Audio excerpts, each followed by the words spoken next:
আসসালামু আলাইকুম প্রিয় দর্শক, আশা করি সবাই ভালো আছেন। আজকে আমরা এমন এক ব্যক্তি সম্পর্কে জানবো যার কারণে জাপান বাংলাদেশের নিঃস্বার্থ বন্ধু।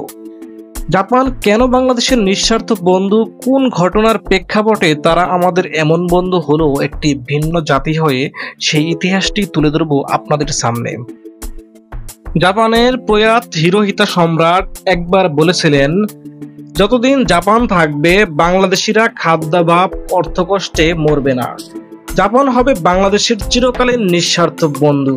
তাহলে বুঝতেই পারছেন কতটা আবেগ আর ভালোবাসা থেকে এই কথা তিনি বলেছিলেন। তাহলে কার কারণে এই কথাটি বললেন, কি কারণে এই কথাটি বললেন, সেই প্রেক্ষাপটটি আমরা এখন জেনে নিব। সেই ব্যক্তিটির নাম রাধা বিনোদ পাল। তিনি একজন হিন্দু ধর্মের অনুসারী ছিলেন। তবে ধর্মবর্ণ আমরা পাশে রেখে যদি কথা বলি, তিনি একজন শিক্ষক এবং একজন বিচারক ছিলেন। তার জন্ম ছিল কুষ্টিয়াতে। কুষ্টিয়ার ইতিহাস বইয়ে এমন কথা উল্লেখ করেছেন মোহাম্মদ এমদাদ হাসনায়েত এবং তার স্ত্রী সারিনা সুলতানা। সম্রাট হিরোহিতা একজন বাংলাদেশিকে উদ্দেশ্য করে এমন বক্তব্য দিয়েছেন, এটি বাঙালির প্রতি তার কৃতজ্ঞতা স্বরূপ। তবে এই কৃতজ্ঞতা কেন, সেই তথ্য জানবেন এই প্রতিবেদনে। রাধা বিনোদ পালের জন্ম বাংলাদেশের কুষ্টিয়াতে। তিনি পেশায় ছিলেন একজন শিক্ষক ও আইনজীবী। তার জন্ম ও বেড়ে ওঠা কুষ্টিয়া ও রাজশাহীতে। তবে তিনি দেশ ভাগের পর ভারতের নাগরিকত্ব গ্রহণ করেন। জাপানের রাজধানী টোকিওতে চিয়োদা অঞ্চলে 1967 সালে প্রতিষ্ঠিত হয়েছিল ইয়াসুকুনি স্মৃতিসৌধ, প্রায় 25 লক্ষ মানুষের সম্মানে। এদের সবাই জাপানের হয়ে যুদ্ধে ছিলেন অথবা জাপানের পক্ষে সংশ্লিষ্ট ব্যক্তি ছিলেন। তবে এখানে একটি মাত্র স্মৃতি স্তম্ভ ব্যতিক্রমী, যার স্মরণে এটি তৈরি। তিনি এই ধরনের কোনো যুদ্ধ বা সহিংসতায় নিহত হননি, আর কেউ নয়, তিনি রাধা বিনোদ পাল। বাংলাদেশি বংশোদ্ভূত এই মানুষটিকে জাপানের জাতীয় বীরদের পর্যায়ে সম্মান দেওয়া হয়। এবার চলুন ঘটনায় চলি, মনোযোগ দিয়ে শোনার অনুরোধ রইল। রাধা বিনোদ পালের জন্ম 1886 সালে কুষ্টিয়ার দৌলতপুরের সালিমপুর গ্রামে। কুষ্টিয়া জেলার ইতিহাস ও ঐতিহ্য নিয়ে কুষ্টিয়ার ইতিহাস নামে একটি বই লিখেছেন মোহাম্মদ এমদাদ ও তার স্ত্রী সারিয়া সুলতানা, যেখানে উঠে এসেছে রাধা বিনোদ পালের শৈশবের ঘটনা। এমদাদ হাসনায়েন বলেন, রাধা বিনোদ পাল যখন শিশু তখনই তার বাবা সন্ন্যাস গ্রহণ করেন। রাধা বিনোদের শৈশব ও কৈশোর কাটে চরম দরিদ্রের মধ্যে। তার কৈশোরের বেশিরভাগ সময় কাটে আত্মীয়র বাড়িতে পড়াশোনা করে। শিক্ষকতার পাশাপাশি আইন বিষয়েও পড়াশোনা চালিয়ে যান। দায়িত্ব পালন করেন কলকাতা ল কলেজের অধ্যাপক হিসেবেও। 1944 থেকে 1946 সাল পর্যন্ত কলকাতা বিশ্ববিদ্যালয়ের উপাচার্য হিসেবে দায়িত্ব পালন করেন। 1944 থেকে 1946 সাল পর্যন্ত কলকাতা বিশ্ববিদ্যালয়ের উপাচার্য হিসেবে দায়িত্ব পালন করার পরে 1946 সালে কর্মজীবন থেকে অবসর নিয়ে কুষ্টিয়ার দৌলতপুরের সালিমপুরে ফিরে আসেন। কিন্তু সেই বছরই এপ্রিল মাসে তিনি আন্তর্জাতিক সামরিক ট্রাইব্যুনালে যোগ দেওয়ার আমন্ত্রণ পান।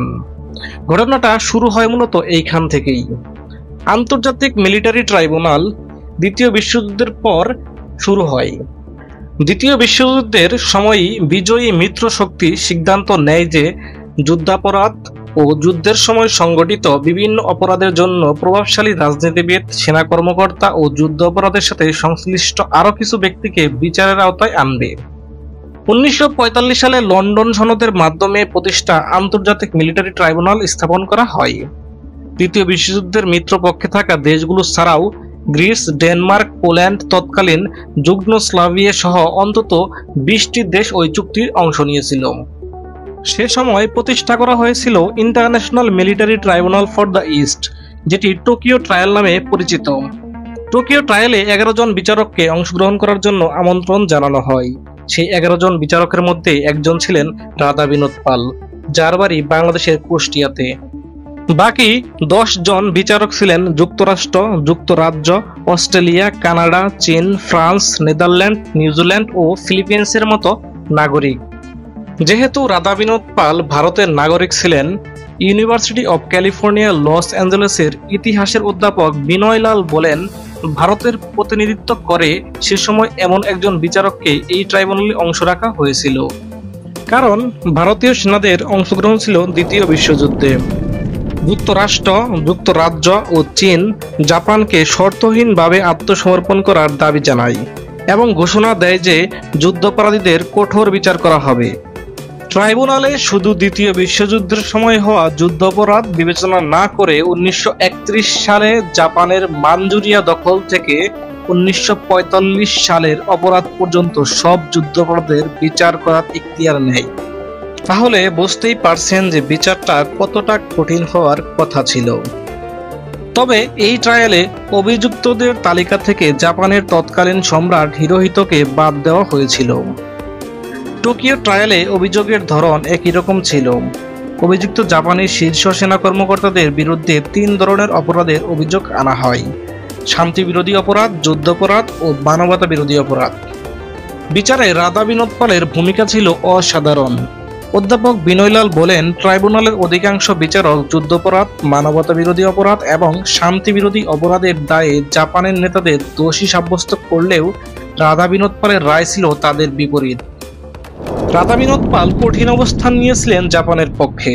ট্রাইব্যুনালের রায়ের বিরুদ্ধে রাধা বিনোদ পালের প্রধান প্রশ্ন ছিল, যারা জাপানের বিরুদ্ধে যুদ্ধ করেছে তাদের নিজেদের পছন্দ অনুযায়ী ট্রাইব্যুনাল গঠন করেছে।